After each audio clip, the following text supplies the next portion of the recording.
In part 3 of the Blender Fast Track series, we'll be building out the environment. We will go step by step as we apply a cinematic look to our render. We will build out the environment utilizing the included rock kit. Be sure to grab all the free downloads, the link is in the description. Then we will add a God Ray effect and finish up our scene with some basic camera animation and integrate a Maximo character. It took me years of struggling before I was comfortable enough building out my first environment, which is why we at cgfasttrack.com are really passionate about simplifying the process and building the courses that we wish we had when we first started. If you would like to get to know me, there'll be a link in the description to my demo reel. With that said, let's get going.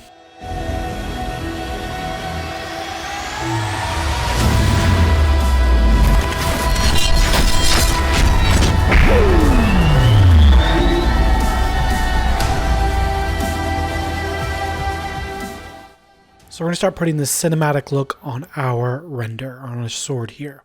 This is essentially a two-step process. One, there's going to be a color grade, and two, there's going to be this HDRI setup that's going to allow us to have this blurred out background. So step one is to set up our camera. And what we need to do here is get to know our camera right here. So this little triangle thing that we've been ignoring this whole time is our camera. So to start using this, what we need to do is look through it. And if we do up the view, viewport, and camera, you can also hit number pad 0 on your keyboard.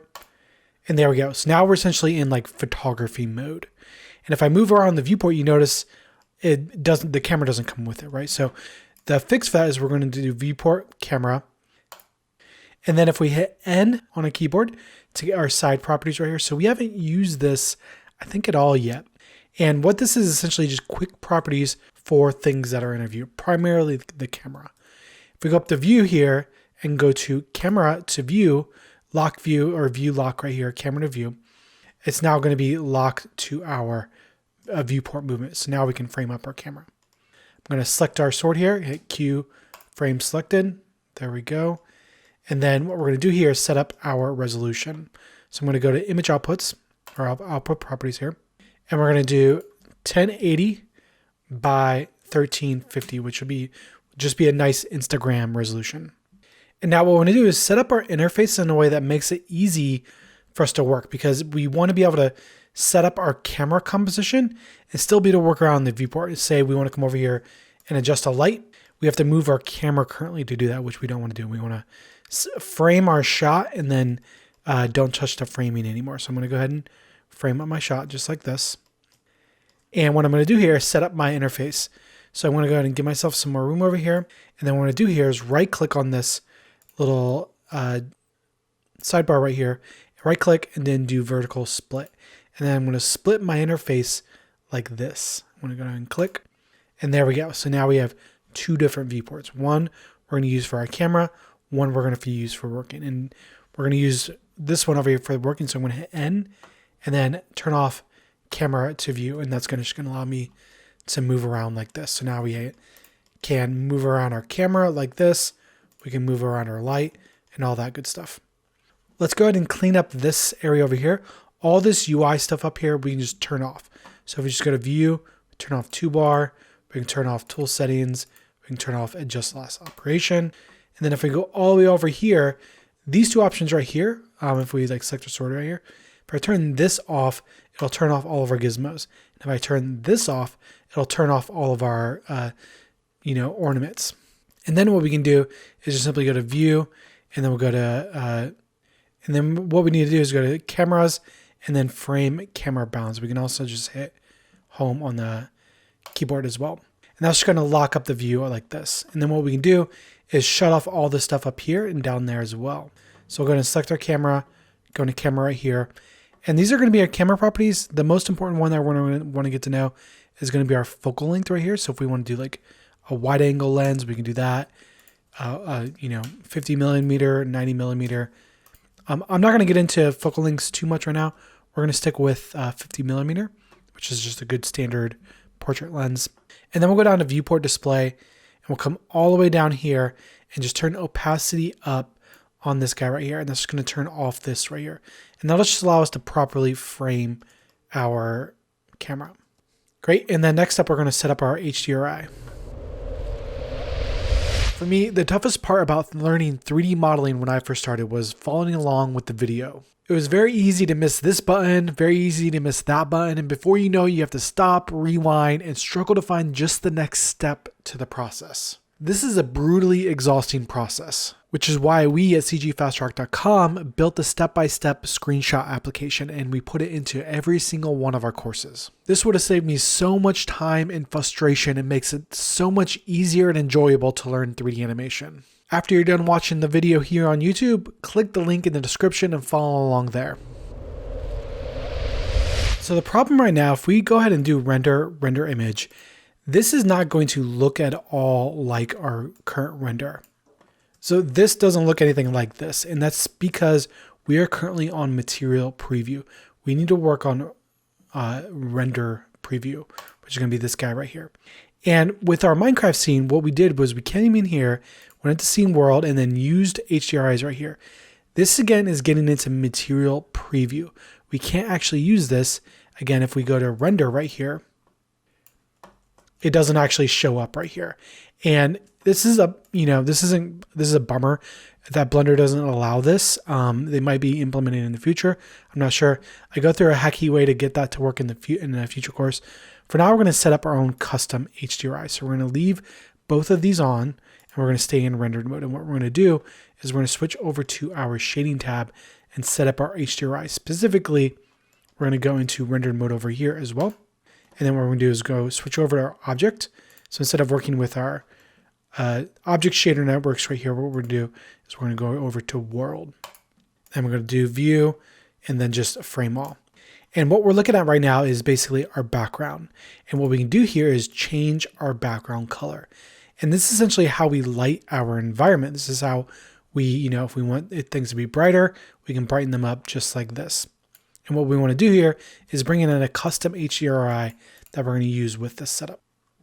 So we're going to use an HDRI from this website right here. This is called SIBL. And it's a free resource just like HDR Haven. If you go to SIBL right here, archive, the one I found that worked really, really well for this scene right here was just this one right here. This is all located in the download, so we already have this. So you can feel free to experiment with a bunch of different HDRIs. And I'm going to go ahead and jump to my scene over here. So in our downloads under HDRI, we have that HDRI download. And I'm going to go ahead and copy that path right here. And what I'm going to do is I'm going to add, and I'm going to do texture. And then we're not going to use image texture here. We're going to use environment texture. So we're going to be using an environment. We're going to open that, and then I'm going to go ahead and go to that path. And then the HDRI that we're going to bring in is just this one right here. 3k.hdr. Hit open, drag and drop that in there. And there we go. Now we can, rotate around and we have our own custom HDRI in here, which is pretty cool. And this one, I picked this one out specifically because it worked really well with just the sword and stone. We got like a rocky environment with the sky coming down, which turned out really, really nice. The problem now is we want to frame this up, right? So we want to be able to rotate this HDRI around. And to do that, we need two more nodes. We're going to need our mapping node and our texture coordinates. So I'm going to go to add, we're going to go to vector and then mapping right here. So that's the same mapping node we've been working with to scale up and down and move our textures. Then we're going to go to add, we're going to go to input, and then we're going to do texture coordinate. And the reason why we're using texture coordinate here is because we need to generate UVs. We're going to choose generated. We're going to put that into vector. So what is all this stuff? So the world doesn't actually have UVs, and we've been using the UV node to do that. So we use texture coordinate to generate the UVs for this.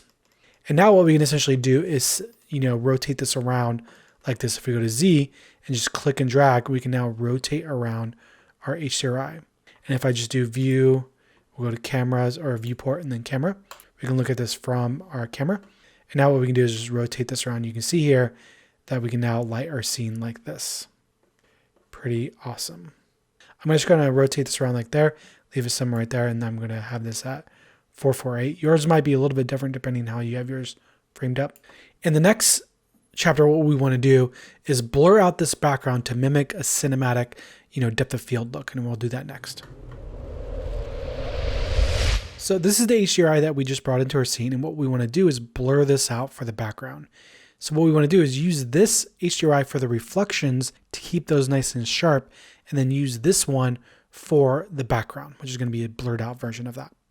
So this is going to be a little bit tricky. The technique that we're going to use here is a little bit intermediate. I'll try to explain it the best I can. But what we want to do here is copy these two nodes, and we're just going to copy them. So we'll do Control C and then Control V. And I'll just go ahead and move those down like that. We'll go ahead and plug this in, plug that in right there. And we'll go ahead and plug this one in right there. So now we have two setups. This one will be our reflection.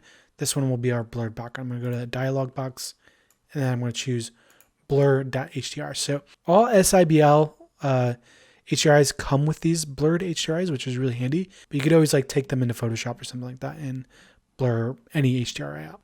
And now you can see, okay, now this is looking pretty good. The problem is our reflections become pretty blurred out.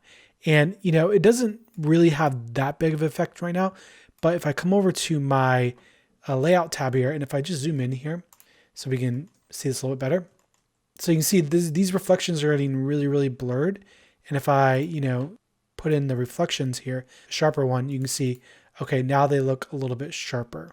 So this isn't going to change things too much, but a technique that we can use to control what the reflection sees versus what the background sees is going to be this light path node. And again, this is a little bit intermediate, so I'll explain this the best I can. But basically what this does is it generates black and white values that we can use as a mask to control what the camera sees, basically. So if I do is camera ray, put that in the surface, you can see, okay, the background turns white. That's because the camera sees the background, right? So if I do something like this glossy ray, or we'll do is reflection ray rather, you can see now our reflection turns white, but our background turns black. Now, this is very, you know, kind of complicated ray tracing stuff that's happening here. This is just a utility node that we can use with what we're going to use next, which is going to be a mix shader. So we're going to add shader, and then we'll do mix shader. Go ahead and plug this in, and then what we can do here is do is reflection. We'll just do is camera ray actually. Plug that in, and then plug that in the outputs. And then I'm going to go ahead and move this up a little bit so we can see this. We'll just do right here to make this a little bit easier. And expand this so we can get a full view of this. There we go. So you can see here, now we have the reflection going into one, the blurred background going in the other, and then we have the is camera ray holding that as a mask. So now we can get nice sharp reflections and we get that nice, you know, blurry background, which looks really cinematic. Great. So next we're going to apply the color grade, which is going to give us this blue hue. So color grade is one of the best ways to get our CG renders out of like this fake CG world and into a cinematic world. 100% of our cinematics at CG Fast Track, the trailers that we do, we put color grades on them. And they're a really good way to really amp up the render. So far we've, you know, played with the layout tab. We've played with the, you know, UV editing tab, the shading tab. Now we're going to do one more, which is going to be the compositing tab. So I'm going to go ahead and just close this menu right here just by hitting the N. And so we're going to take a look at the compositing nodes. So I'm going to just hit this button called Use Nodes. And what we get is these two nodes right here. We have one render layers and then one composite. So what are we looking at here? This looks very, very similar to the shading editor that we've been playing with. But essentially what we have here is our render, and then we can apply 2D operations on top of this. So you can think of this as like a post process. I'm going to go ahead and just do another render. So I'll do render image, and then we'll have the blurry background there. And then now you'll see, okay, that's going to show up here, but we have no good way of displaying the composite right now. So let's go ahead and set up the interface to be able to do that. I'm going to drag this down, drag this over, and then right click on this part right here, and then do vertical split.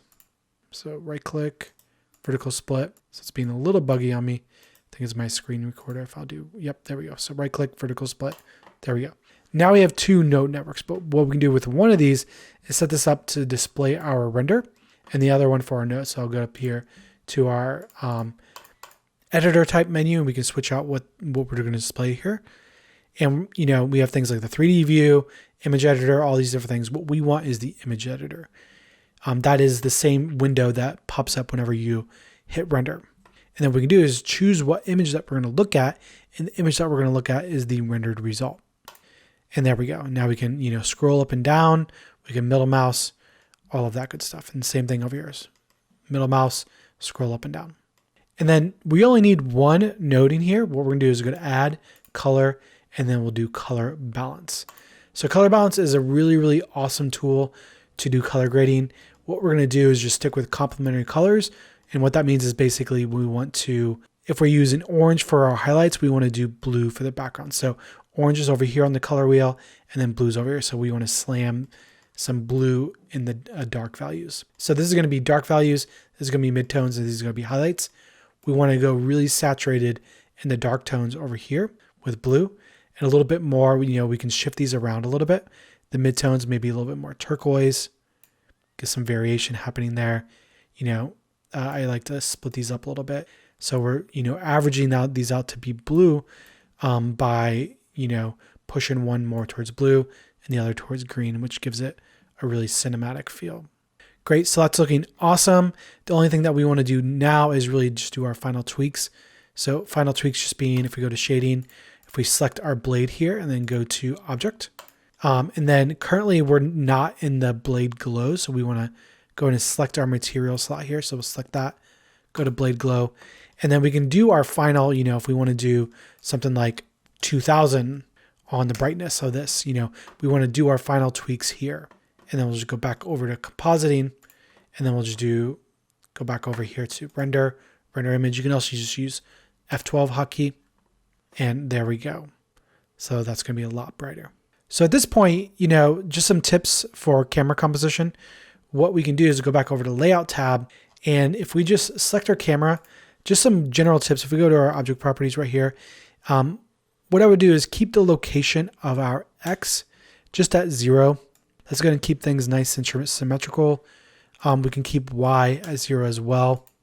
And then, something like this, Z and Y, then we can play around with like Y or our X rotation there. That's just going to keep things nice and symmetrical. And then what we can do is, after we do our render, all we have to do is image, save as here, and then save anywhere we want. I'm just going to do our, render version 1. I'm just going to do save image. And then I'm just going to do a couple more different compositions. So I'll go to layout, and then I'll go ahead and move this in, just like so. And then we'll frame that up. I'm going to go ahead and move this down a little bit, maybe rotate this up a little bit so we're looking up at the sword a little bit, something right in there. Maybe a little bit more rotation. Something right in there. And then we'll just go ahead and go to render image. And that's going to be thrown through our compositor. So go back to my compositing tab here, and then we'll just do image, save as. Then I'll just do render version 2. And you can see how quickly we can just iterate with doing a ton of different versions. And I'll just do one more here by zooming in here and then moving this up somewhere right in there. So just a general composition, the rule of thirds, that's something I talk about a lot in the art of lighting. What I'm looking at here is this guard is going to be like that hero piece. So I try to keep that either in the top third or the bottom third, either right here or right here in the composition. And again, if you're not familiar with composition, that's totally fine. You don't need to for this one. It's definitely something you want to get good at longer term, which we do go over in the art of lighting. I'm going to do another render. So render image, and then we'll go ahead and save that out. Just go into compositor, and then image, save as, and then we'll do version 3. And that's going to wrap that up. So be sure to hashtag your stuff on social media. We check Instagram every day. We love looking at all your guys' renders, so be sure to do that. And we'll go ahead and start laying out the cave environment in the next chapter.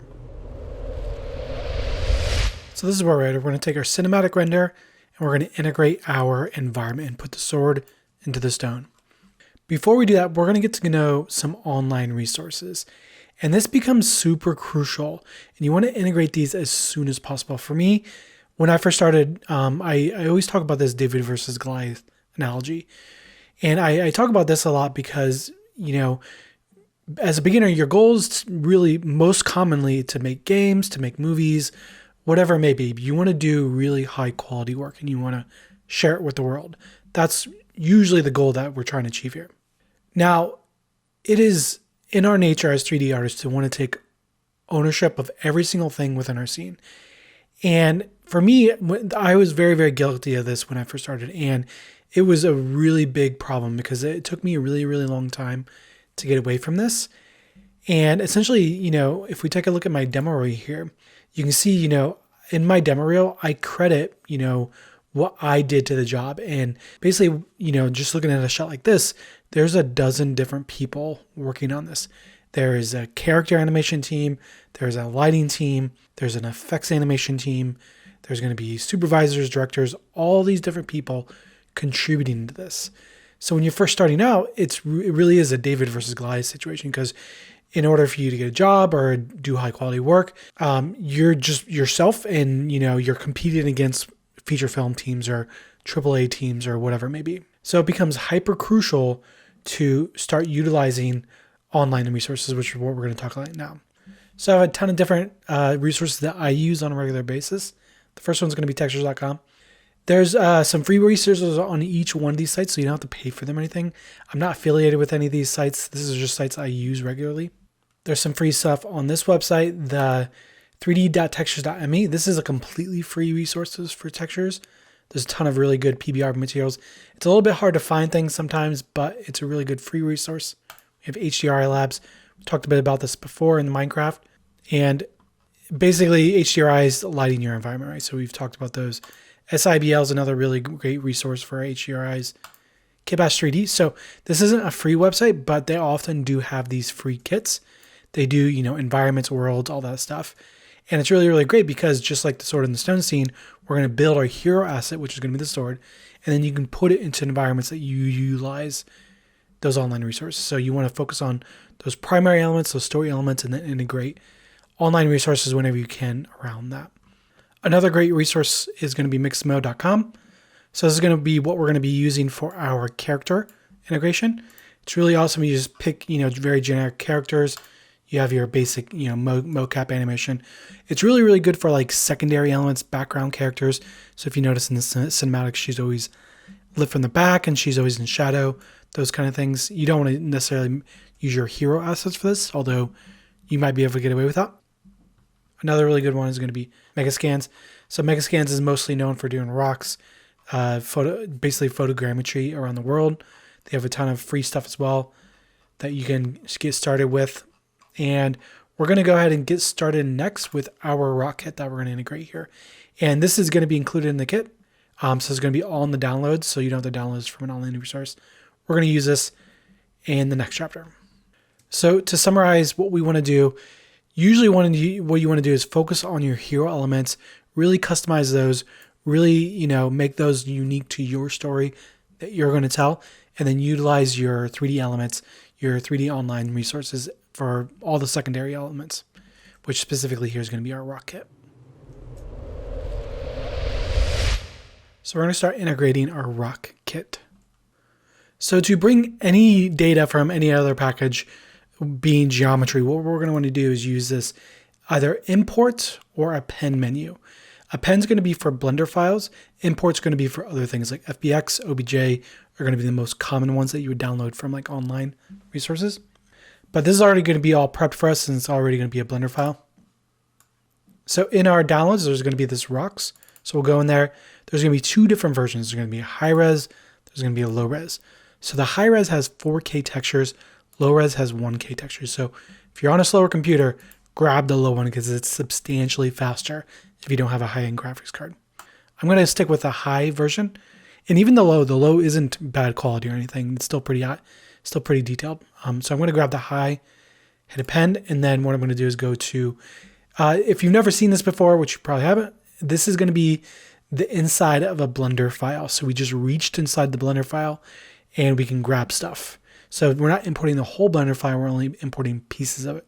I'm going to go to collections, which we're going to talk about in a bit, and then choose rocks.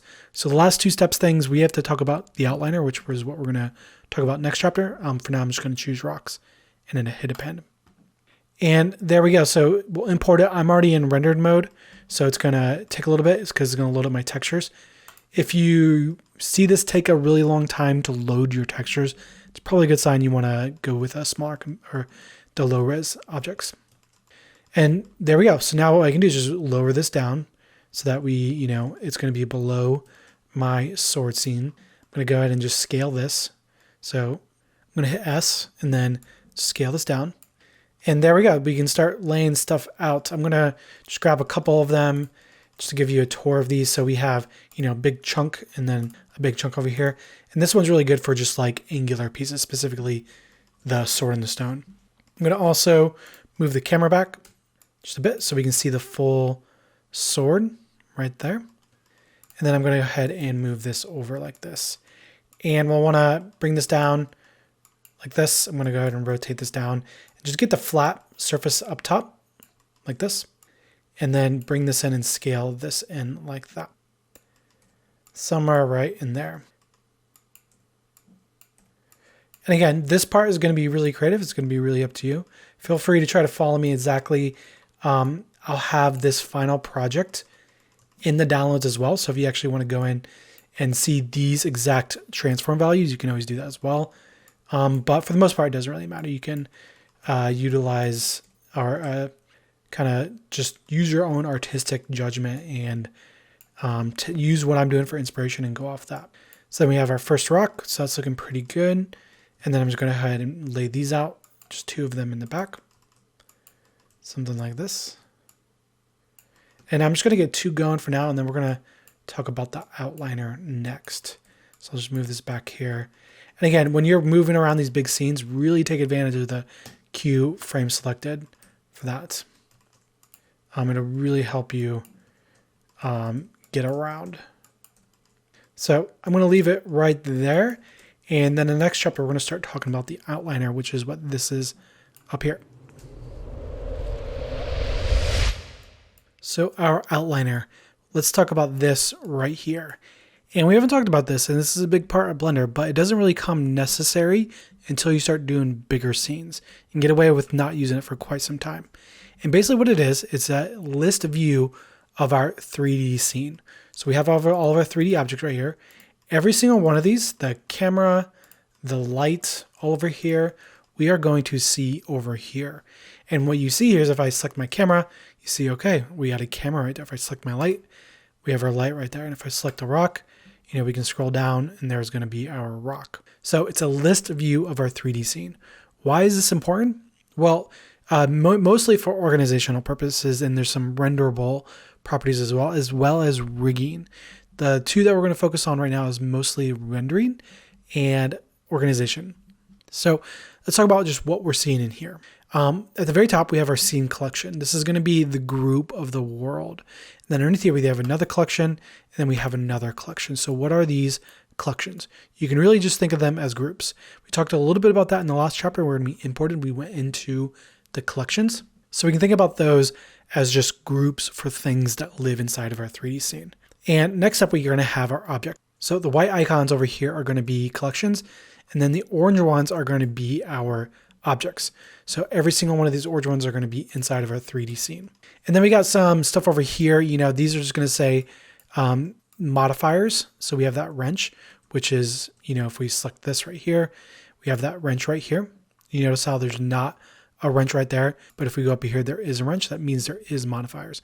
So if we select one of these, it'll just jump straight to the modifiers. We also have this little green icon here.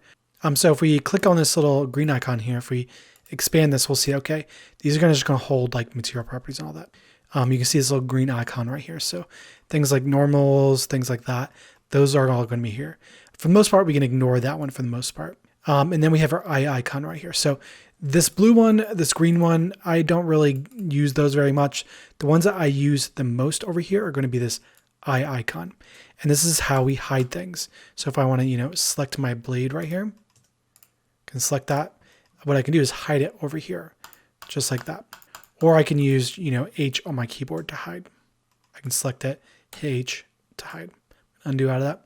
And then the big thing that we want to get to know as well is going to be the renderable icon. So if I do something like this where I hide my blade right here, and then I do render image, we'll see here that that blade still shows up in the render.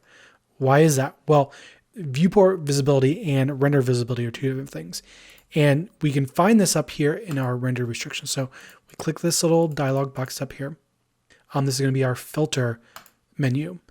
A lot of stuff in here, if we don't want to display certain things or whatever it may be, we can display, just objects or whatever, just lights, all that.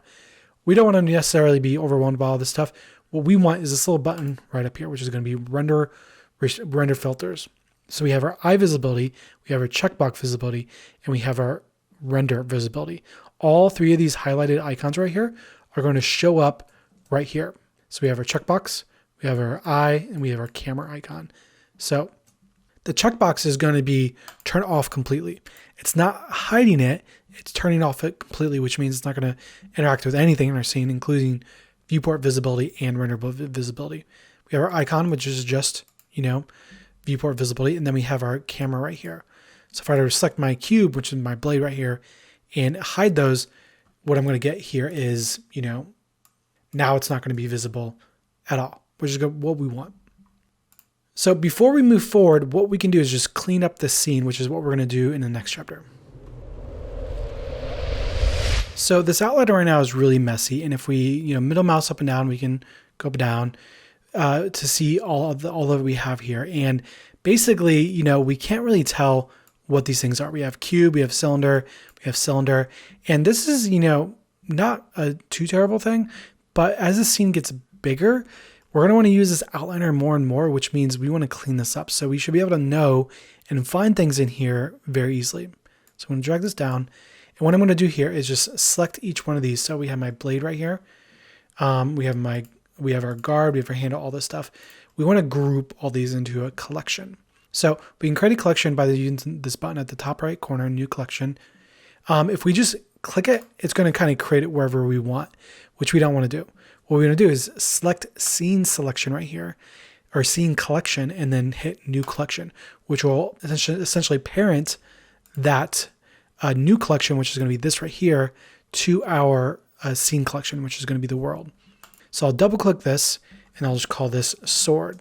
And what I want to do now is drag everything into this. So I click my cylinder, drag and drop. So I can either, I can just guesstimate that, if I click here, I can see this currently in my viewport.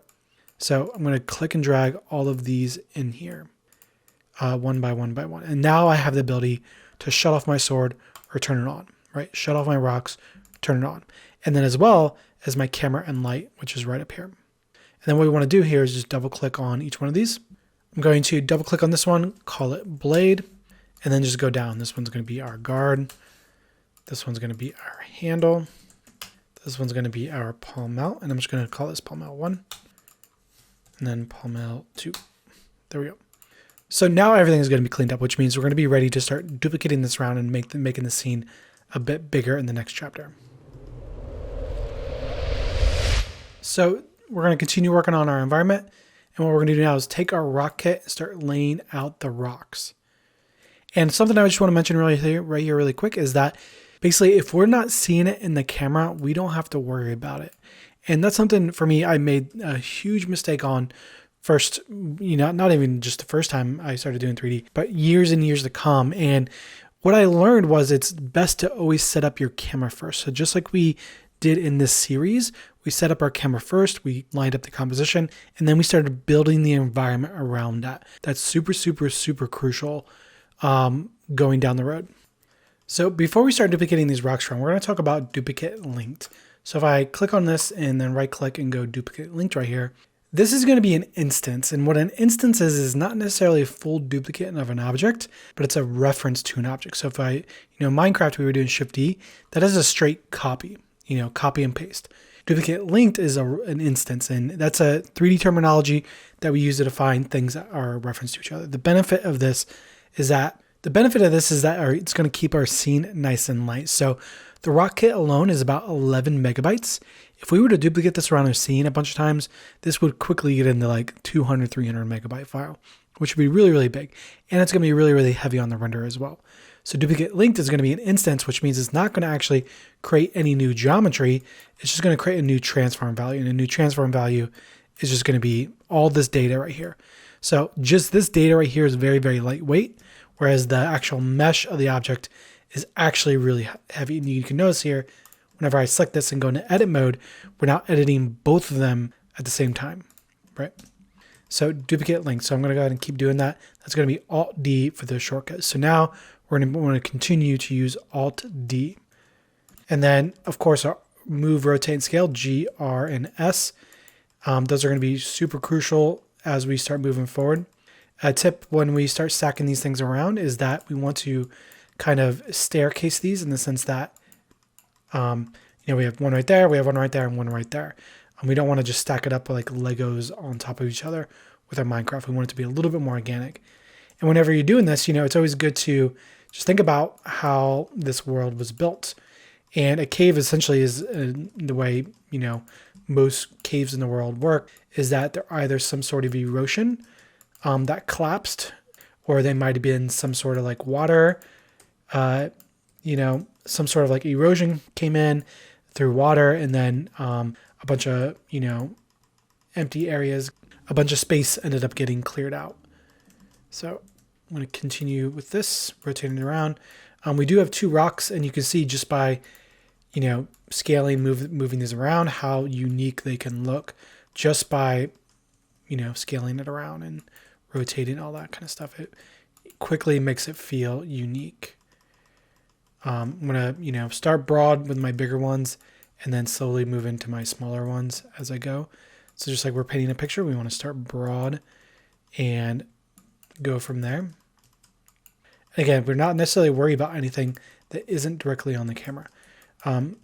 Eevee as well, it doesn't handle reflections off camera very well anyway. So if we were rendering cycle, which is a ray tracer, which is a fancy word to say it's going to calculate things off the camera, it'd be a little bit more important, but for what we're doing right now, it's going to look great just by focusing on the, camera. So I'm going to continue this in, continuing that out. And you can see here, I'm kind of using my viewport as a way to move this stuff around as well. This is a good tip too. So if I want to, start to arc this like this, as soon as I do Alt D, I can use my viewport as a way to, because the way we move this around like this with this middle handle right here, or when you just simply Alt D, I'm just going to attach it to the cursor, and then it's basically moving planar to the camera, perpendicular to the camera, our viewport camera, the navigation camera that we're moving around with. Great, so I'll do a couple more Alt D, move that over, rotate around. You can see that I'm using the white handle a lot, which is, again, just a planar rotation, which is rotating it perpendicular to the viewport. I'll just continue to move this up and down, all around. And we're going to leave it right there. We could certainly, go all day with this stuff. We got the camera done. In the cinematic, I had to duplicate all the way down like this to create that corridor, to create that tunnel. That's something you guys can experiment with. All the techniques are going to be exactly the same. The only thing added is just going to be the ground plane. So I'll Alt D. And what I want to do here is just do escape to drop it, because we want the ground plane to be a little bit more predictable in the sense that we don't want to actually move it up and down. We just want to move it side to side. So something like that. Looking good. So the last thing we want to do here is the viewport. It's looking really, really flat. It looks like a video game from the 90s, right? So what we want to do is go up into our Eevee settings and turn on our ambient occlusion. We talked a bit about that a couple times with Minecraft specifically. So we turn that on so we start getting those contact areas. But for this one, we want to go up really high on the distance, something like 2. And then same with the factor, something like 2. These you can experiment with if you want to go up distance 5.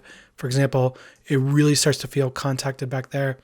I can now start to, move these around since I can see, okay, now I have a hole there. I can move that up, move that around, all that good stuff. And then in the next chapter, we're going to start working on some atmosphere. For me, the toughest part about learning 3D modeling when I first started was following along with the video. It was very easy to miss this button, very easy to miss that button, and before you know, you have to stop, rewind, and struggle to find just the next step to the process. This is a brutally exhausting process. which is why we at cgfasttrack.com built the step-by-step screenshot application and we put it into every single one of our courses. This would have saved me so much time and frustration and makes it so much easier and enjoyable to learn 3D animation. After you're done watching the video here on YouTube, click the link in the description and follow along there. So here's where we're going to take our flat scene and apply some atmosphere on it. So the biggest thing that atmosphere does is it helps create negative space. I'm going to explain what that is, but I'll kind of break down visually just what's happening here. But basically you can see here in the foreground, it's nice and contrasty. And then in the background, it's all washed out right there, right? That's going to be the atmosphere.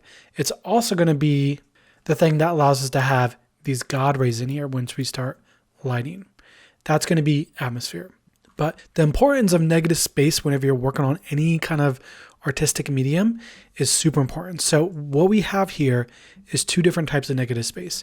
We have complementary colors, which is basically the orange right there and the blue right there. So what that means is they're the opposites of each other on the color wheel.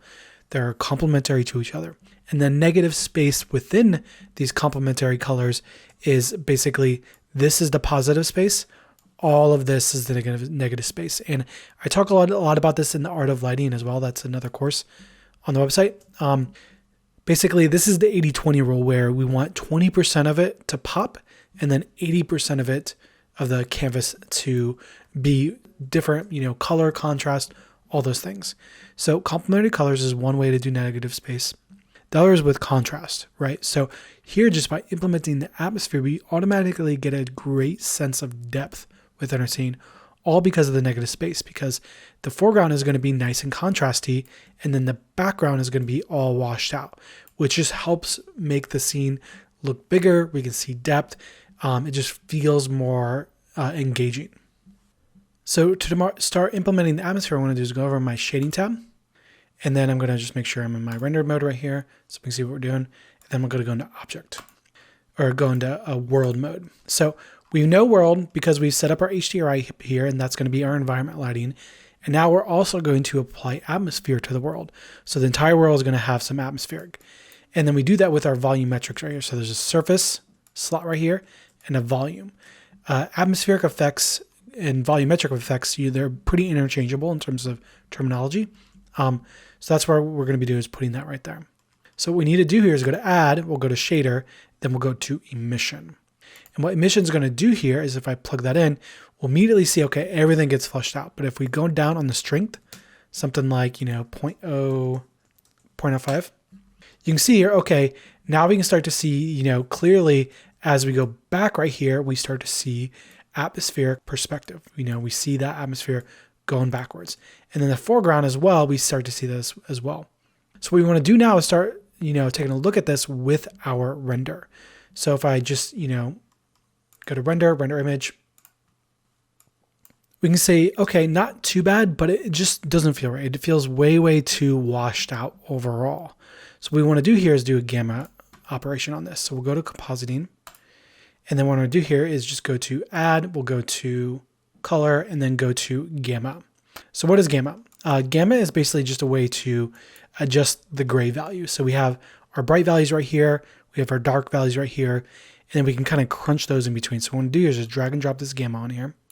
And then I'll just go up to something like 3, just so we can see what it's doing. And I'll go ahead and click and drag right here. I'm going to do Alt, Shift, and drag. And you can see here, okay, you can see what it's doing a little bit better as we get interactive here. And it's crunching our image. It's a gamma operation. It's taking those midtones and crunching them down, right? And what that's going to do is help the entire scene not feel so washed out. So I'm going to leave a gamma of 1.6 on here. And now that we have this working, now we can actually start to see our final composition is coming to life. What we can do is just come in here and start doing things like go into our layout tab, and we can start creating some more depth. So I'm going to come in here, right click, duplicate linked, move this in. And what we want to do is just create more depth within our scene. So as I push this stuff towards the camera, we're going to get more sense of that atmospheric perspective, something right in there. And then up here, we have that little hole right there. So we want to fix that. I'll go and frame this, go and scale this up, move that over. There we go. And we'll kind of perfect this stuff as we go, always focusing on the camera. I'm I'm going to go to compositing, go to render image.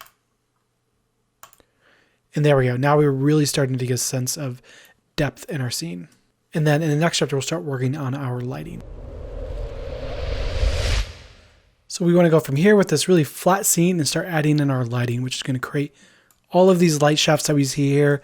We see we have a pool of light right there, pool of light right there, pool of light right there. And then of course our God rays that are coming in right here. That's what we're going to focus on. So I'm going to go back into my layout tab over here, and we're going to focus on just the initial light shaft. So I'm going to select my light right here and just get this into position. So this part, it's going to be really tricky. I think a lot of people said they struggled with this the first time, the lighting part specifically. So I'm going to try to give you guys a couple extra tips that will make it a little bit easier. So what we want to do here is we basically want to point the light at somewhere around a 45-degree angle from this right here. So we have 45 degrees right here. That'll be a starting point. And then what we're going to do here is just open up a little bit of light like this. So we're just going to open this up. And basically what I want to do here is make sure that we can see the sword and the back rock both within the light shaft, right? So the first thing we have to do is set that up. So I'm going to go to lighting. I'm going to go ahead and adjust this up. So we'll do something like 5,000. And then boom, you can start to see already we're flooding our light in the scene. So that's really step one. Step one is flood your light with scene. If you're like this and you can't see your lighting at all in the scene, that's a problem. So get this part first. Really focus on that, so where we can see the light shaft at somewhere around a 45-degree angle and then flood the scene with an opening.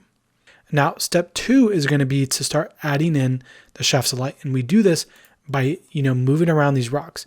After we get this light in a good spot, we just want the rocks. And the very first step when we do this is just to make sure that we can both get our sword and the rocks within the lights together. So we'll go ahead and start moving this around. So you can see, boom. So right now, if I move this around, you can see, okay, I got my light right in front of me, right? So I'm not over here like this, moving this thing around. That would be incredibly confusing.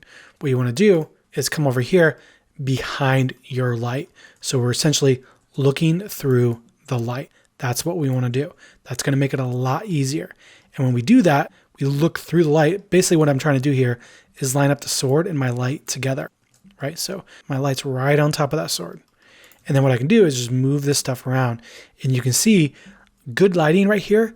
This is all about painting your scene with shadows. We have shadows over top of everything. And then, we can expose the scene up a little bit more like that. So we want to get a little bit of splashes in the back like this. A big tip that we want to do is we want to make sure that the sword itself is going to be silhouetted by shadows. So right now I'm getting a really big light shaft that's happening right here. And just aesthetically, that's going to look good down the road because we're not going to be able to see the guard and the handle very well. So what I'm going to do here is now move this light even more further back like this, because I want to get light shafts over here. And also what I can do here is, come in here and I can start to do stuff like this where I, bring this forward, and now you can see, boom, we have a shaft of light right there. So this is going to be a lot of tweaking to do this. The first time when I do this right now, it might look really, really easy. And you're going to be like, how did you do that so easily? It's really just experience and practice. So don't feel like you're, alone within the struggle. There's going to be a lot of that with this chapter. There we go. So I got that shaft of light. And then what I'm going to do is go back to my light over here. I'm going to look through it just like this. And now I'm going to block out that top part right there. Now you can see that now that's looking better. So I can paint right here. I can paint that shadow in just by moving this around. So now that guard is going to be silhouetted by atmosphere, not a really bright rock, which is what I'm after. And now, this area is looking good, but what we want to do is still go with the negative space. So negative space being, we don't want the whole scene to be bright. This is just going to be splashes of light here, here, and here. The bulk of the scene is going to be still in shadow. That's going to be super important. So I'm going to continue to duplicate this around. I'm going to Alt-D, move this up. And there we go. You can see we can start painting the scene with more shadows. And I'm going to just continue to paint the scene with our shadows. Again, I'm getting a little pool of light right there. So you can see that. I'm focusing on this area right here as I move this around. Just getting a little bit of a splash, something like that.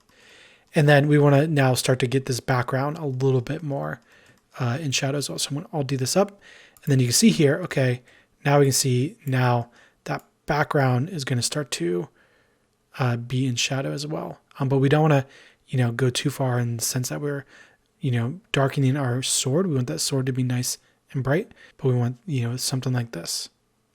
And you can see here, I can't actually knock that out right now because our light looks like that rock is going to be, right there. So what I can do is just focus on this middle area so we can get that shadow in there. So I'm going to move this over, move that back. And I'm just going to scale this down, something like that. And I'm just going to put this, somewhere in the back. And this is where we want to get very, very specific. So we start really broad and then we open it up. And there you can see, okay, now I'm letting a little bit of light in here still. I'm getting that light going right there. And it's all looking pretty good. Something like that. Scale that light up a little bit. And there we go. And because our scene, it's really, really contrast or really, really washed out, what we want to do is go over to our compositing tab and then do a render. So overall, that's not too bad. Obviously, it's a little bit blown out, so we'll tweak this as we go. But next up, what we want to do is add in the volumetrics. So we're going to start working on our God rays, which is what we see right here with these light shafts. And we're going to do that with our volume node, volume scatter node. So I'm going to go back to my shading tab right here. And what we need to do is add in volume scatter. So we'll go to add, we'll go to shader, and then we'll do volume scatter. So we have our mission, we have our volume scatter. And if we just plug this in to see what we got, you can see right out of the box, we're going to get something that looks a little bit more like it's coming from the light itself, right? So if I go over my layout tab over here, and if I just jump into rendered mode over here in the viewport, you can see, okay, we can see that we're actually getting light shafts happening here. It's going to be a little bit too much off the bat, so I'm going to tone this down, something like 0.02 for the density, maybe a little bit higher, something like 0.2. There we go. Go back to lighting, and then you can see up here, there we go. Now we have this right here. If I move this around, you can see we have that volumetric lighting in play. So we get all this nice volumetric stuff happening, which is really cool stuff. Check this out a little bit more like that. Cool stuff, right? I'm going to Control Z out of that. And now what we want to do here is add this in with our emission. So back to shading. And now what we want to do is an add shader. We'll go to add, we'll go to shader, then we'll go to add shader. Go ahead and drag and drop that over our top of our noodle right there. Go ahead and plug that in. So it doesn't matter which order we plug these in here. We just want add shader. And that's going to add them both together. And now we have essentially a light shaft and our emission. If we want to temporarily turn off emission so our scene isn't getting so washed out and we can focus on just a volume scatter node, that'd be a little bit helpful right now. So what we want to do here is now focus on that. So if I come in here, I'm going to go back to my material preview mode so I can see a little bit better and it doesn't actually show that volumetrics. But what I can do here is, focus on shaping out those God rays. So I'm going to go ahead, Alt-D, move that over, scale this down. And you can see here, now we can paint in our volumetrics as well. So I'm putting that in, and then I'm creating that light shaft right there. So now it's going to be going like that. A little hard to see, so what we can do is boost up our lighting. So go to light, and then we'll boost this up something like 10,000. There we go. So now we can really start to see that light shaft, and we can see, as I move these rocks around, we can paint in, God rays. Just like that. And again, I'm on a pretty fast computer. For you, you might have to move it a little bit, then, get an update, move it a little bit, get an update, all that good stuff. So if you feel like I'm working really fast, don't be too discouraged by that. I've been there where I've been on a super slow computer and it can be a struggle. So whatever you have to do to have patience and all that, you can work in solid mode. So right now I'm actually rendering 2 viewports right now. So I got, a render right there and a render right there. If you just switch one over to solid mode, it's going to speed things up. Also, making your viewport smaller. So this is actually, if you're on like a 4K monitor, this is going to be trying to render almost 4K. So if you just do something like this where you click and drag all the way up, it immediately makes your resolution smaller for your render, which means you're going to get faster updates. So now, even like as I move now, you can see way faster updates, all just from, making that a little bit smaller. And now what I want to do is just add in a little bit of detail. So Alt D, I'll scale this in, scale this out, something like this, where we have like a really long one. And then I'll just go ahead and rotate that around so that kind of sits in the middle of so I'm going to go to my light and then again, look through there. And again, while I'm looking through here, I can see, okay, let's line that up with our sword right there. And now I can literally move this in front of there. And I know this light shaft is going to be hitting that sword, which is really cool. So we just want a little bit of detail within there. So now you can see, okay, that volumetric starts to look a lot more organic rather than really artificial. Something like that. I can hide it, unhide it. I like this shaft that's happening down there when I hide it and unhide it. So I'm hitting H, Control Z, H, Control Z. So what I can do here is actually just move this out of the back a little bit more. So it's not so much on the foreground, but it's going to be in the back of the sword a little bit. And again, this part is going to be super tedious. It's going to take a lot of practice, but it's all those like little details that are going to make the scene really pop out. And now I'm going to go back to my shading tab and go ahead and plug in my emission again. And then I'll go ahead and go to my compositing tab and then just do a render. Great, so that's looking good so far. And then in the next chapter, we're going to start working on some final tweaks. So most of the tweaks that I'm going to be doing from here on out are going to be very specific to my scene. I'm going to do the ones that you also can do. But there's going to be a lot that's going to be kind of tweaking very specific to my scene. So first off, we want to be able to iterate very, very fast and be able to see our render very fast. Anytime we make a final update, we want to be able to see our final scene. So in our image output settings right here, output properties, what we can do is set our percentage to something like 50. So we don't have to render that really high resolution. Also, we can use the hotkey F12, which will then pull up that hotkey really fast, or pull up that render really fast. Or, render image right there is pretty quick as well. So the other thing that we want to do really quick is just apply a little bit of depth of field onto our scene. Depth of field is where we get that like blurry background effect, right? So I'm going to select my camera up here, go to my camera properties, we'll just check on depth of field. And you can see already it kind of gets really blurry. What I can do is just select focus on and then click my guard right here, object guard right there. And now it's always going to focus on that. And then if I go lower on my f-stop right here, so if I do something like 0.1, you can see, okay, the entire background becomes blurry. This is going to be rendered with Eevee, which is a real-time render, which isn't going to have perfect depth of field. So we don't want to go too heavy on this. Somewhere around 1 will do for my shot. Just so we get a little bit of blurriness in the foreground, a little bit of blurriness in the background. I'll go ahead and F12 and check that out. And then you see, okay, now it's looking very cinematic, blurriness, all looking really good. And then the next thing, what we want to do is just make sure that that background feels very atmospheric. And right now the contrast right here, we can't see it very clean.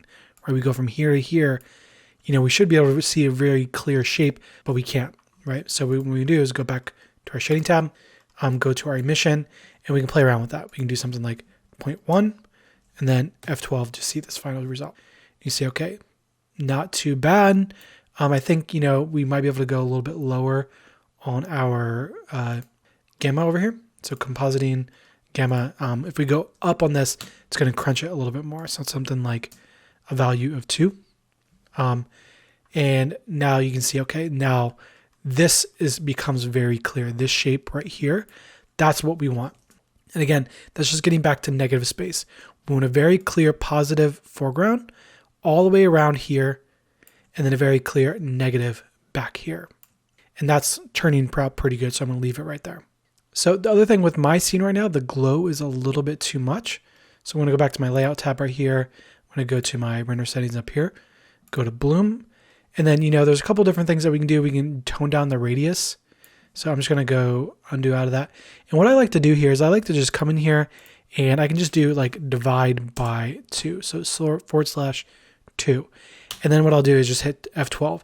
That way I can see my final result, see, okay, is that enough or is it not? We can go down in intensity, same thing, divided by 2, hit enter, and then F12. Now I know if I want to go back to the original, all I have to do is multiply it by 2. Great, so in terms of negative space, this is starting to look pretty good. The highlight is looking a little bit better. But the biggest thing right now is like, the blade is looking really good. This part is looking really good, but we can't see the handle up here. It's getting really, really lost. It's getting lost within this background. So we have a couple different options. We can add some more lights in, which can help, but we don't want to really do that either because it's going to be affecting a lot of our scene. So a good technique to do here is we go into our shading tab. I'm going to select my guard and go over to object mode right here. And what we can do is simply brighten this up, right? So it's already metallic. The specular slider is going to be not useful right here because, we have the metallic slider all the way up. But what we can do is go up on the base color. We can select this and, we have this value slider right here. If we just go up on this, it's going to make that shader brighter. So if I hit F12 again, see what that's looking like. So now you can see, okay, right away, we can start to see that a little bit better, which is exactly what we want. And now if we go over to our handle, for example, we can start playing with this as well. This one, because it's not metallic, we can go up on the specularity, which is the reflection, which is going to make it brighter overall. Now, if I hit F12 and see what that looks like, okay, now we can start to see that pop a little bit more. And, we're just plugging the grunge map straight into here. A good technique that we can do is plug in a ramp so we can control this a little bit better. So if I go to add, so we'll go to converter and then color ramp, and I'll go ahead and just drag and drop this on this. Now it's a little bit hard to see here, but if I just, get out of my camera mode right here, I'll just hit N, make sure my view lock camera is off, and now I'll go ahead and Q frame selected and come in here. Now what we can do is make this brighter or, more diffused. And basically what this is doing is it's going to crunch our black. If I just plug this ramp directly into the material output, we can see this a little bit better. But the white values here are going to be diffused, which means we're not going to be able to see much of it. The black parts of it are going to be shiny. So as I crunch the blacks, it's going to become shinier. So I'm going to go ahead and plug in the principal shader again. And now you can see, okay, now we're getting more shine right there, which is what we want. So it's going to help a little bit. It's not going to be a cure-all. If I go to view, viewport, camera, we can get back to our camera. Then I'll just do F12. So that's looking better. So at this point, we can do a couple different versions of this. We can do, if I just render image and I could, F12. For you, what I would do is go into the percentage here, turn this back up to 100%. I'm going to leave this down for now. And then I'm going to do F12. And then I'm just going to do image, save as, and we'll do our final cave version 1. And then we can just do a ton of different iterations. We can go back to our layout tab here. We can select our camera here. We can move this in like this, move this up, and we can do a shot right here, move that in, then we'll hit F12. There we go. Now we can do a ton of different versions that look just like this. They're going to all look very cinematic, very clean. All the work that we've done this far, it's going to look really good. The depth of field is going to look really good on these close-up shots. So you can see as we move in here, just like that, I'm going to hit F12. And then boom, that blurry background back there is going to look really, really good. Image, save as. We'll do a final cave version 3. And yeah, you can play around with, coming into our camera settings right here, playing with the focal length. So if you want to do like something like 15, which is a wide angle lens, it's going to be a lot more work because you're going to see a lot more of the scene. But you can see how like this can make it feel very grand, whereas like 50 and maybe 90 millimeter is going to make it feel a bit more sleek. So 90 millimeter is closer to what I used inside of the cinematic. So we'll do something like that. F12. And at this point, it's getting really washed out because I need to fill in the rest of this scene. So I'm going to undo out of that. I'm just going to make this 50 and I'm going to leave off just with a wider composition. Yep. And we'll leave it off right there. Turned out pretty good. And then we're going to have a couple of bonus chapters specifically on integrating the camera and then doing some very basic keyframe animation just to get things moving. And as always, show us your work. We want to see it. We check Instagram every day, #CGFastTrack, and we'll check it out. here's where we're headed. We're going to work on 2 different camera animations that are going to equal to 2 different shots. And we're also going to integrate the little floaty bits so we can see a little bit of particles that we have here. And we're also going to integrate the character using Maximo. So I want to stress really quick that this is not necessarily, animation isn't a beginner's thing. You want to start with just building basic props and then later on down the road. Now, we have 2 different areas that we're going to cover: keyframes, which is the very basics, and just a very basic particle setup. So after you're done doing this, don't expect to be able to do much else outside of what we're seeing. We have a full course on our website just to do animation alone. So we're going to go through things as quickly as possible, cover what we need to, explain things as much as we can with the time we have. But ultimately, if you feel like you're going to be button pushing and not really understanding the full thing, that's totally fine.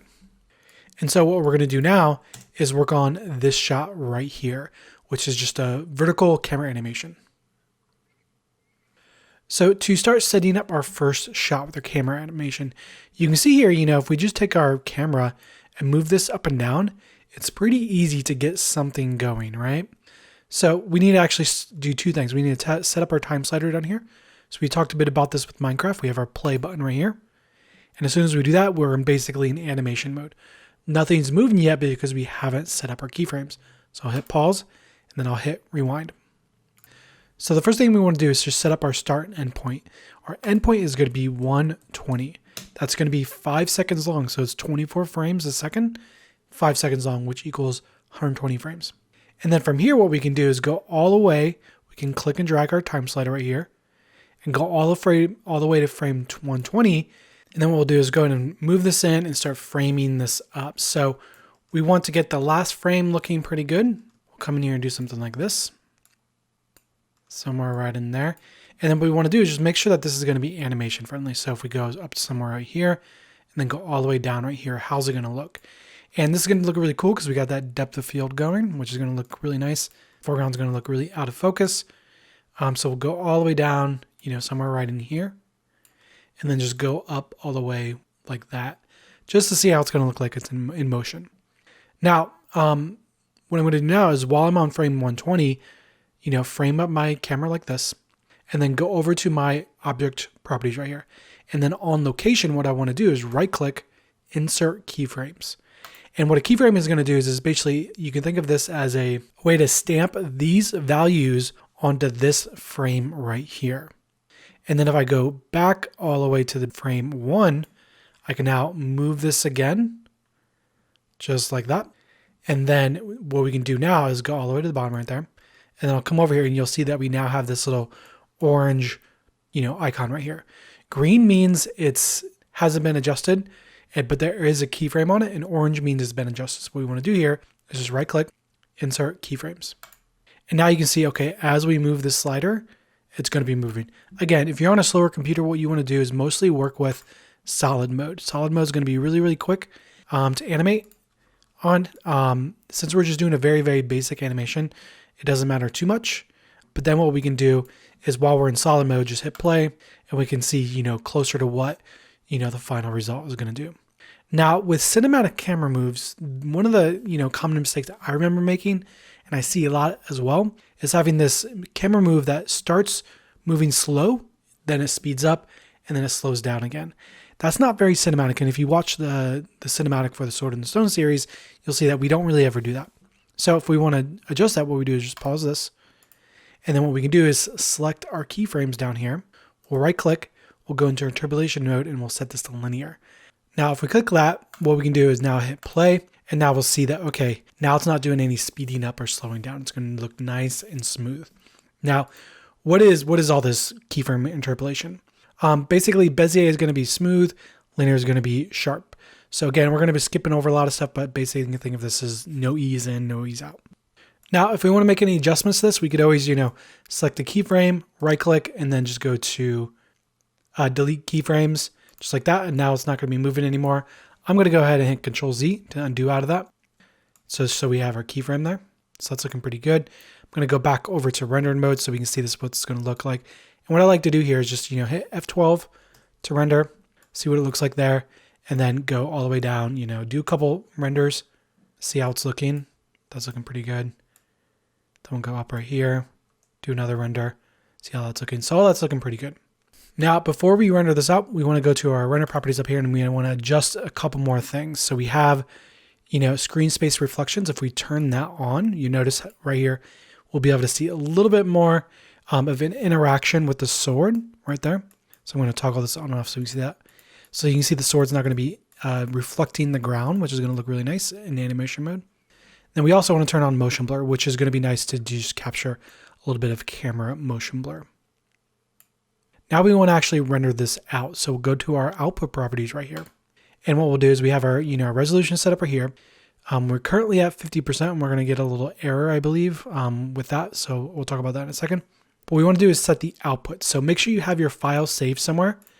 And wherever you have this saved is where it's also going to save the renders. So we're going to do / right there. And basically what that does is it says, okay, Blender, render this out wherever the Blender file is. And that's going to be a relative path. And I'm just going to do underscore renders. And then we'll do camera A version 1. So camera A just being the first camera that we're going to do, and then just version 1. We'll do file format. We'll do MPEG video. And then after this, what we want to do is go down to encoding and click this little option right here, which is going to be a preset for encoding. And what I'm going to do is go to H.264 and MP4, which is going to be a little bit more Instagram compatible. And then we'll do medium quality, and then we'll go to high quality. And then before we render this out, I'm just going to go ahead and save.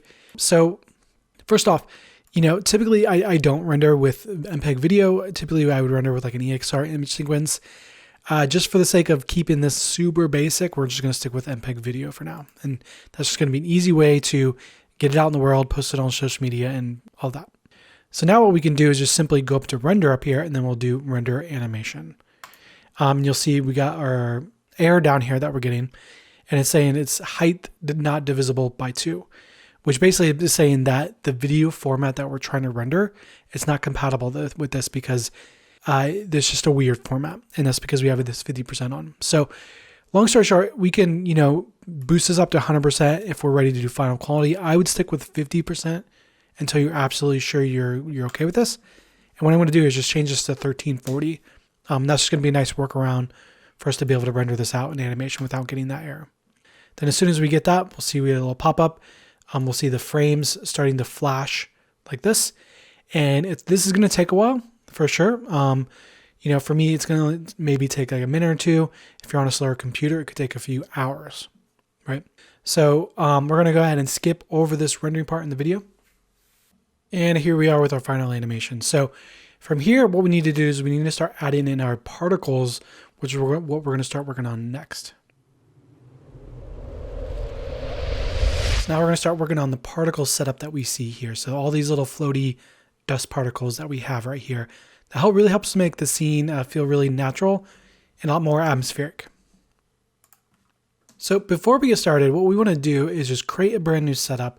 And at this point, it's really good to start utilizing the outliner a lot. So if we do just turn off all of these collections, we can now basically just have a fresh scene. And if we do collection up here, and we can just do, new collection, while I have my scene collection selected, I'll create that collection and just do particles. Now we can create everything now within inside that while this is selected.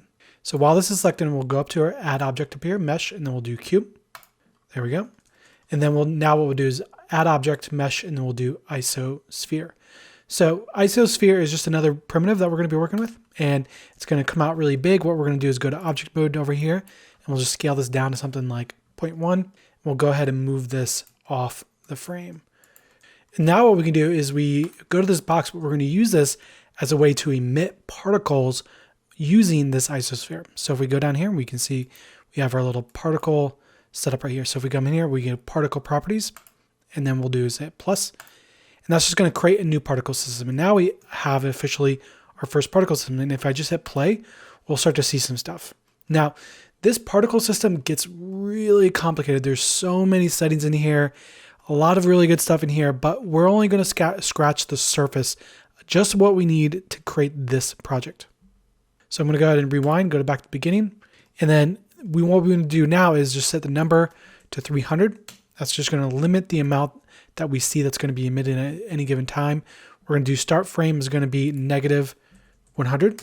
That's just going to set it to where on frame 1, there's already going to be stuff in the air, right? So we don't want to just magically poof out of nowhere. We want it to start on frame 1 with things already living in our scene. Lifetime, we're going to set this to 200. And basically what that means is the particles are not going to die for 200 frames. So they're going to be visible for at least 200 frames, which negative 100 and then 200, that's going to equal, 100 frames.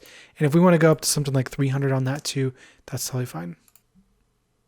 The very first thing that we want to do is to get this a little bit closer. What we'll do is we'll go down to field weights, and then we have things like gravity. We'll just go ahead and turn gravity down to 0. And that'll be now they're just going to be floating off into space. And now what we want to do is go over to our velocity up here. And velocity basically just controls how fast these things are going to be moving by default. And velocity normal basically means, wherever the polygon direction is happening, it's going to be basically shooting off into space. And what we want to do is set that down to 0. So it's not actually shooting off into space at all. So they're basically just going to be static right now, right? And if we do something like randomize and we set that randomize to something like 0.2, all of a sudden, now they're going in, completely random directions, but now they're just like floating around, which is more what we're after. Now we'll go down to render, and we'll do render as, and then we'll choose object right here, and then we'll do ISO instance and do isosphere. Now you can see, now we're grabbing that object that we had before. And if I just go into my wireframe mode here, I can see this a little bit better. I'm going to do wireframe mode over here as well. And we can start to see, now we're really starting to get some floaty bits. And we can move this down so the cube itself, I'm going to pause and then move this down. So this is actually going to be more in our shot. And what I can do now is just maybe turn on sword, for example, just so we can see this in context with the shot. And then just rewind and hit play. And now we can get a feel for is this looking about where we're headed? In this particular case, it is. And then in the next chapter, we're going to start working on the rendering setup for these. If we render this thing right now, we'll just do render image. We'll see, we just get this weird box looking thing. So we'll start talking about that next. So as we scrub through here, and if we just hit render image, we'll see, the biggest problem right now is that we can't actually see our particles. We just see this thing. And if we come down here to the bottom of this box, we'll actually see that we're still seeing the box. So what we have to do is make this box transparent. So we'll go ahead and select our box right here. We'll go over to our shading tab. We'll go ahead and click new for new shader. And then what we're going to do here is, get rid of this principled BSDF. I'm going to select that, hit X to delete. And then what we're going to do is add shader and then do transparent BSDF. So what is transparent BSDF? This is basically just how transparency is just a fancy way to say, now we're going to be seeing through the object. The problem here is that we can't actually, if we go back to layout here, if we start to scrub through here, we go back over to rendering, we can still see the box. We don't see the sword, right? So what we have to do here is go to our material tab. We can do that over here or in our shading network, but we just have to have our cube selected down here in our material tab.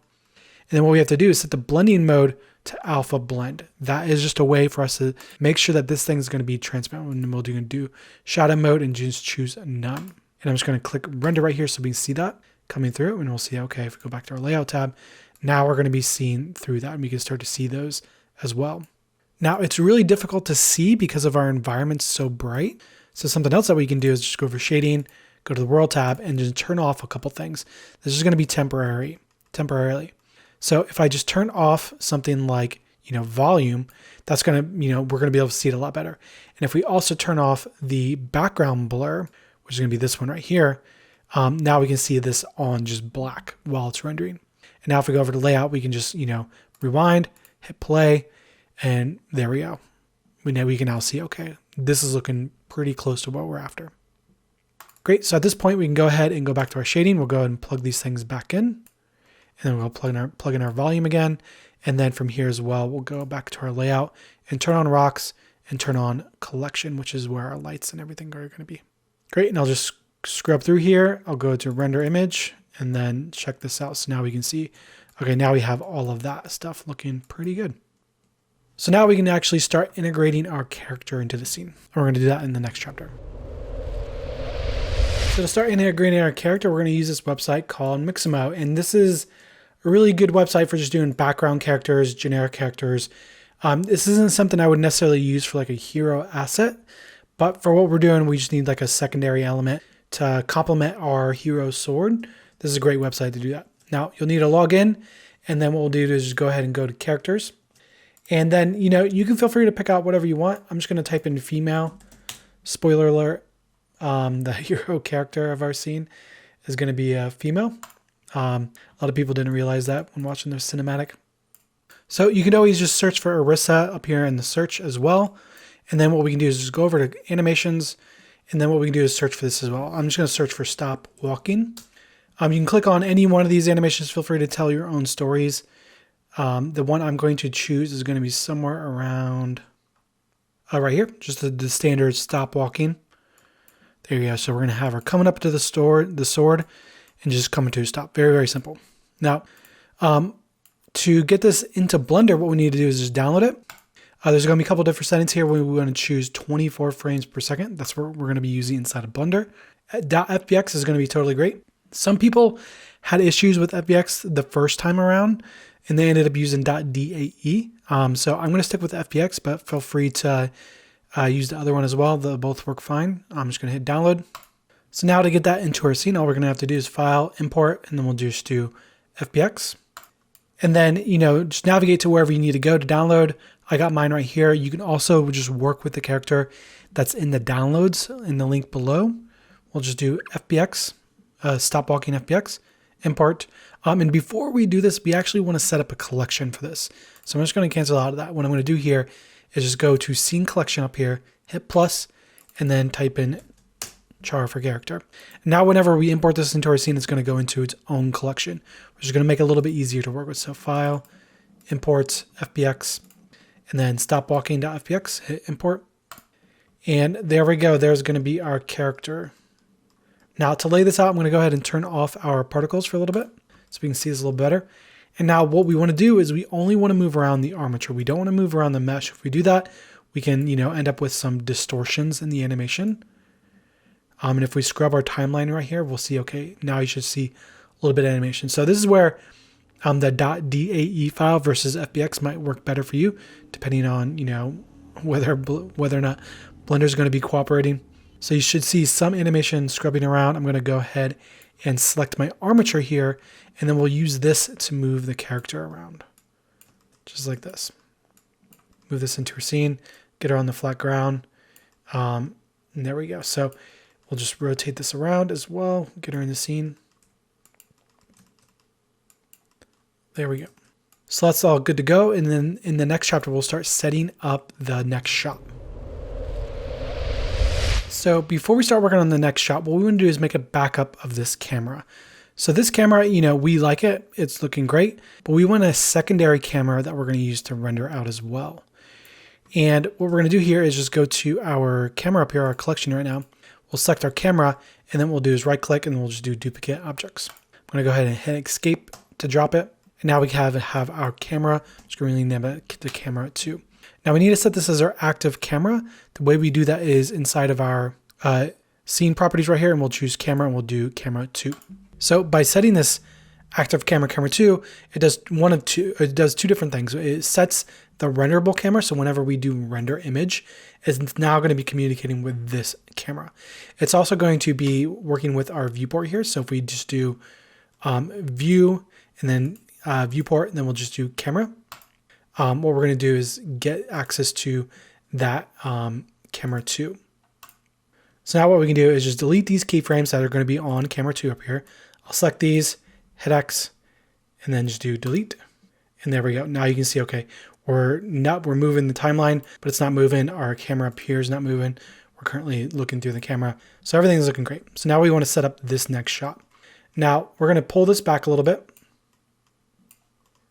Just like this, get this framed up. So what we want to do here is get the last frame looking good.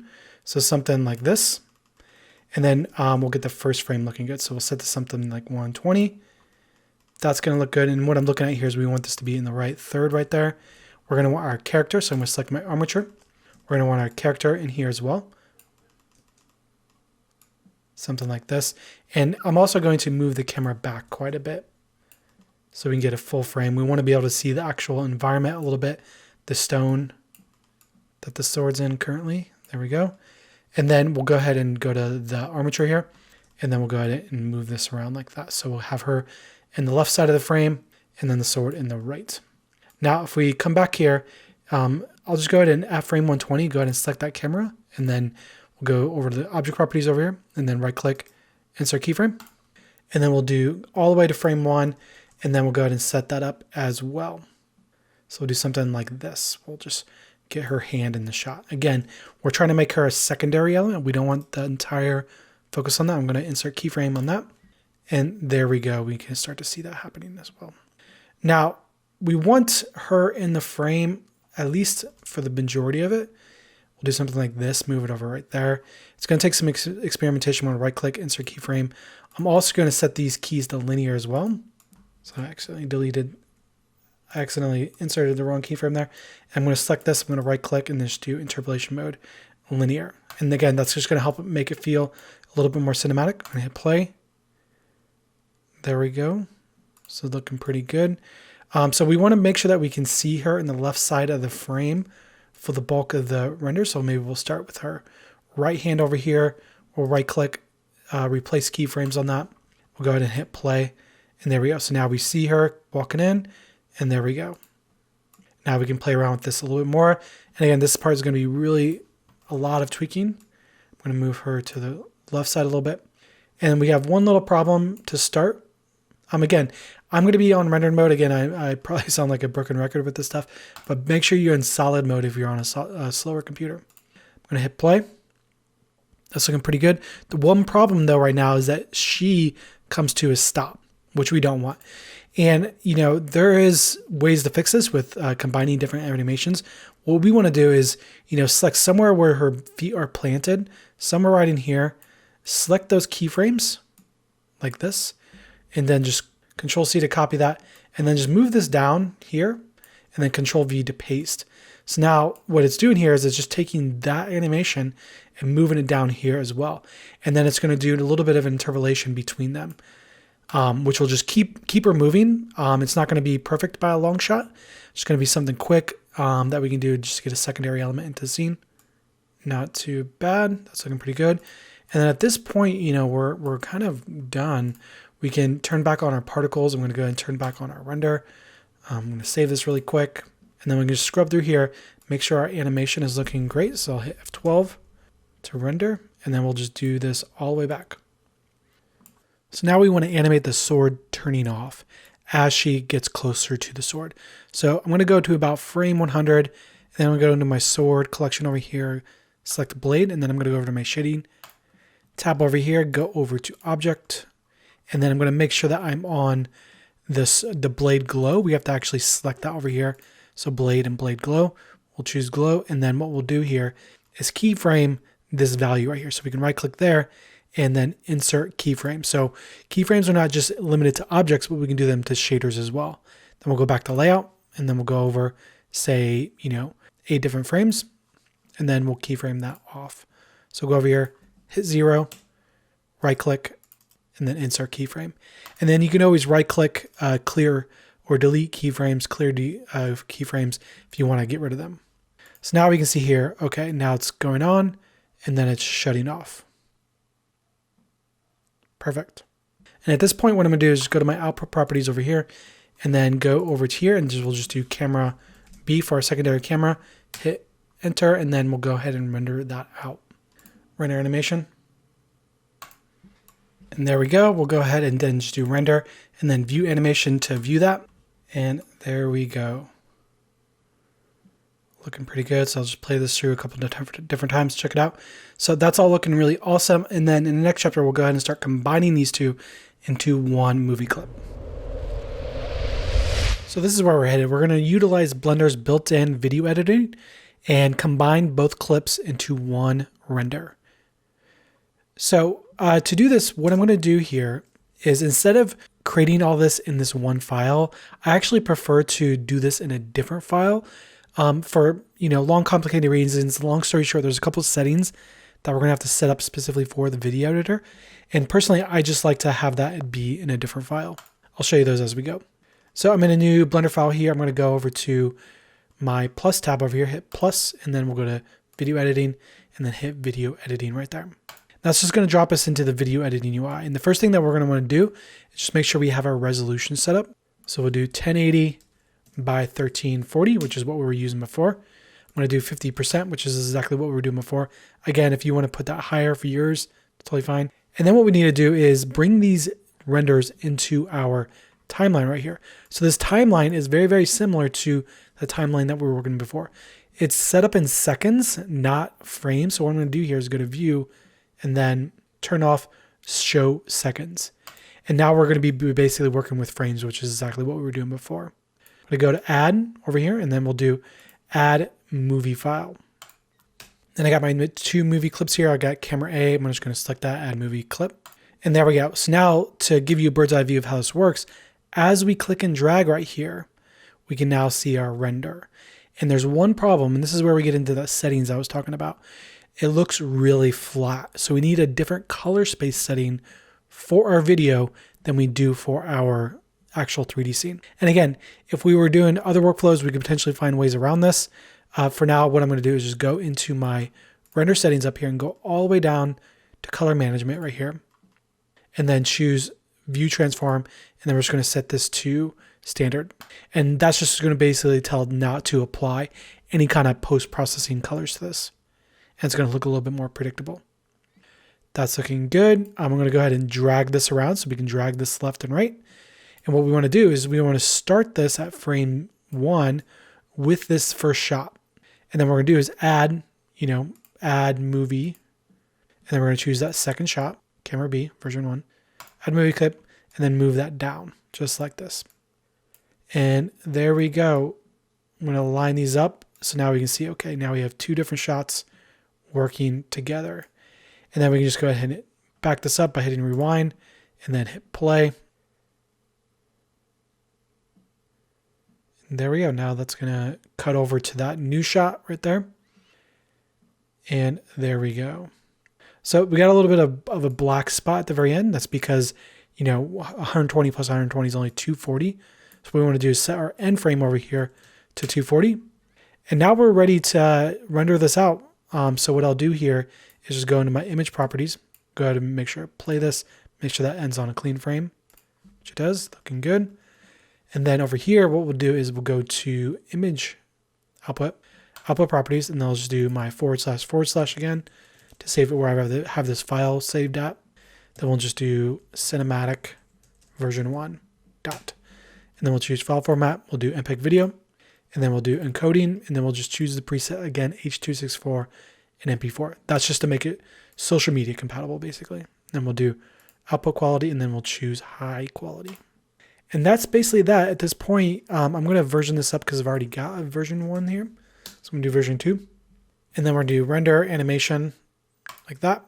This part should go much, much, much faster. We are getting an error down here.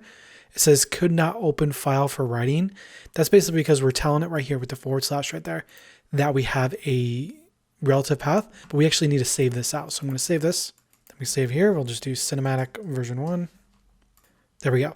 Now, wherever we have this saved out, now it's going to put that file right there. So I'm going to do render animation. Let that go through.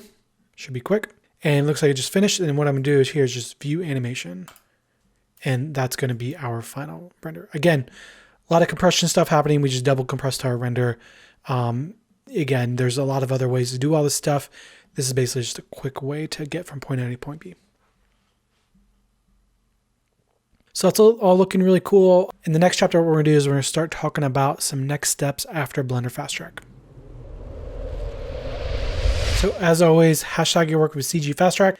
We check Instagram every single day. We love seeing your guys' work. And the best things to do right off the bat, whenever you first successfully get through Blender Fast Track, is to go back and rebuild the project. Try to do that maybe 2 or 3 times until you can do it by yourself without following along with the step-by-step screenshots, without checking the video, so that you know how to get around the interface, how you know how to build a project on your own. And then from there, you really only, just based off what you've learned thus far, you really just know how to build a sword. And it's going to be a little bit hard to interpret everything that we've done to something else. And that's really where the Blender Fundamentals series comes in. It's a little bit of a longer series. It's about 7 hours long, 3 different sections. And you can see here that there's a ton of different really awesome elements that's in the scene. We got this, magic orb. We have the candles. We have the books. We have the windows. There's a little ring back there. There's a ton of really good assets in here that you'll learn how to build. And basically what happens is after you build your first one, your second one, your third one, your fourth one, and then so on and so forth, after you learn how to build a variety of things, you'll start to be able to apply that knowledge to other things as well. And then, we have the beginner to advanced library going right now. And then as you go down, implementing animation, getting some lighting, the Blender Fast Track series is really meant to just give you a quick overview without burdening you with too much information. And then the Blender Fundamentals series is going to go more in depth into each area that we've already talked about. And then animation as well goes more into animation. And then the art of lighting goes much, much more in depth with lighting as well. All of those are meant for beginners. And yeah, we'll wrap it up right there. Show us your work.